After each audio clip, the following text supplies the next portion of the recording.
안녕하세요. 한류의 신과 해외 반응을 소개하는 한류 클래스 TV입니다. 오늘은 프랑스에서 한류 성공 비결은 할리우드에 없는 색다른 볼거리란 제목의 프랑스 언론 로셀에 올라온 기사를 살펴보겠습니다. 코로나 팬데믹으로 인해서 한국의 문화가 가장 적극적으로 퍼져나간 대륙이 바로 유럽입니다. 워낙 유럽에서도 코로나 초창기에 강제적인 방역이 컸던지라 집안에 갇혀서 대부분 TV 앞에 앉아 OTT를 보기 시작했습니다. 결국 오징어 게임 드라마가 전 세계적으로 폭발하고 이슈를 일으키며 가장 먼저 반응했던 나라가 바로 영국입니다. 급기야 영국은 빅토리아 엘버트 박물관에서 한류 전시회까지 열렸고 이제 올해에는 미국에서도 한류 전시회가 열리고 있습니다. 어쨌든 영국에서 불던 한류 열풍이 전염병처럼 유럽으로 퍼지며 요즘 가장 적극적인 한류 나라가 바로 프랑스입니다. 작년 초반부터 프랑스는 K 컨텐츠 또한 열풍이 불고 있습니다. 피지컬백을 시작으로 정의, 더 글로리 등이 프랑스 넷플릭스 상위에 들었고 올해는 눈물의 여왕과 선지옥과 티어가 인기를 끌며 요즘 다시 한류 기사가 늘고 있습니다. 일단 오늘은 프랑스 언론 로셀에서 흥미로운 기사가 올라와 지금부터 살펴보겠습니다. 2021년 가을 넷플릭스 TV 시리즈 오징어 게임이 전 세계를 강타했을 무렵 프랑스 역시 이 인기를 비껴갈 수는 없었습니다. 그 당시 길을 걷다 보면 필수적으로 오징어 게임에 대한 이야기를 들어야 했고 드라마에 관심이 없던 사람들도 대화에 참여하기 위해 오징어 게임을 일부러 시청해야 했습니다. 놀랍게도 이제는 프랑스에서 한류는 더 이상 마이너한 문화가 아닙니다.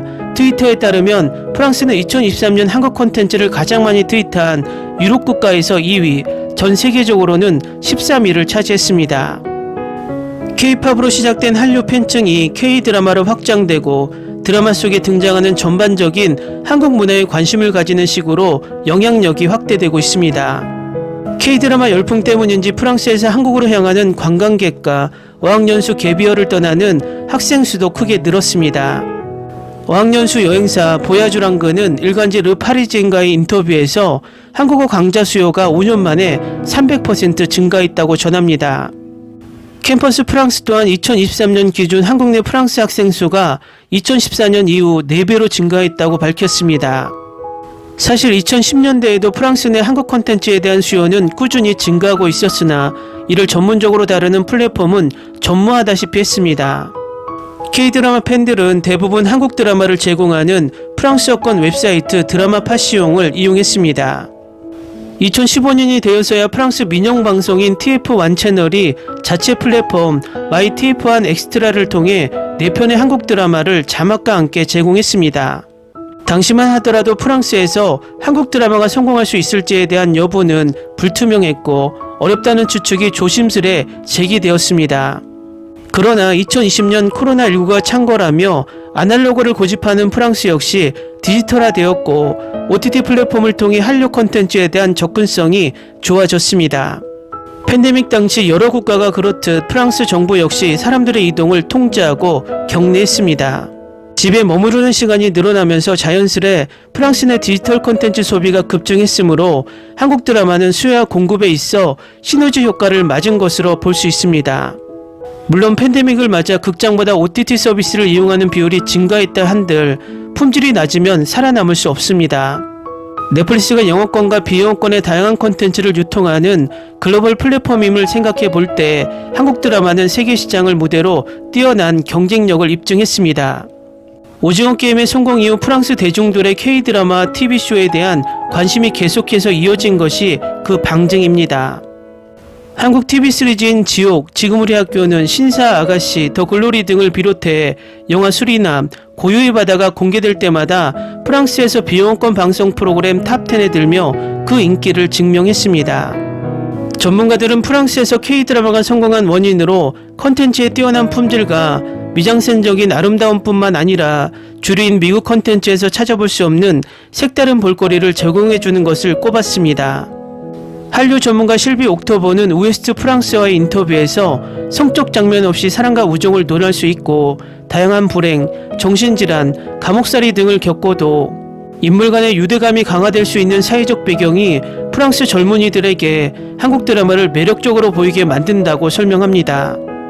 프랑스의 대중문화 주간지 텔레드라마는 한국 드라마는 다양한 장르를 통해 현대와 전통 사이에 갈등하고 있는 한국의 현주소를 잘 나타낸다고 말합니다. 한국 문화를 낯설게 느꼈던 서양권 사람들에게 K드라마가 진입장벽을 낮추고 동시에 독특한 미학을 제공한다는 것입니다. 이처럼 한국 콘텐츠의 경쟁력이 세계적으로 입증된 만큼 넷플릭스는 한국에서 만든 드라마뿐만 아니라 예능 프로그램, 다큐멘터리 장르도 적극 활용하고 있습니다. 글로벌 OTT의 영향력을 높이기 위해 K 콘텐츠를 적극적으로 활용하겠다는 전략인 셈입니다. 작년 1월 공개된 서바이벌 예능 프로그램 피지컬 100이 프랑스 넷플릭스 역대 탑3의 성적을 낸 것을 보아 이 전략은 순조로워 보였습니다. 그리고 그 후에 등장한 드라마 더 글로리 파트 2도 예상한 대로 인기를 끌었습니다. 이제 프랑스는 진정한 K드라마 열풍의 나라라고 말해도 될 만큼 한국 미디어 콘텐츠의 인기가 날로 높아지고 있습니다. 그리고 이번엔 넷플릭스가 아닌 라쿠텐 비키를 통해서 선지효과 티어가 프랑스에서 1위에 올랐고 앞으로도 다른 OTT를 통해서 K드라마는 계속해서 프랑스를 지배할 것으로 보입니다. 기사 잘 보셨나요? 유럽에서 또 글로리를 계기로 K드라마 열풍이 다시 불기 시작했고 이 기세를 넷플릭스가 이용했다면 지금쯤 K드라마로 유럽에서 더 많은 구독자를 유치할 절호의 기회였을 것입니다. 그렇지만 넷플릭스는 요즘 이상한 방영 행태를 보이면서 남미와 유럽에 K드라마를 지연 방송하거나 아예 방영하지 않으려고 하는 이상한 조짐이 보이고 있습니다.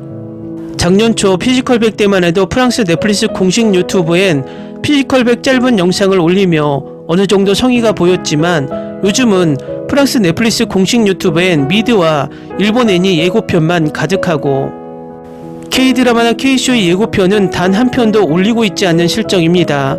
누차 얘기했지만 K드라마를 단순히 이용만 하고 미드를 추월하지 못하도록 순위 집계 방식과 지역별 차별 방송을 하는 것은 알겠지만 넷플릭스가 유럽에서 더 강해질 수 있는 K 컨텐츠라는 굴러 들어온 복을 스스로 발로 차는 행태라 보기가 안타깝습니다. 한류 클래스 TV는 한류 외신과 해외 반응을 꾸준히 쫓아가 보겠습니다. 재밌게 잘 보셨나요? 여러분의 구독, 좋아요, 댓글, 알림 설정은 컨텐츠 제작에 큰 힘이 됩니다. 그리고 항상 하시는 일마다 대박 나시고 행복하시길 바랍니다.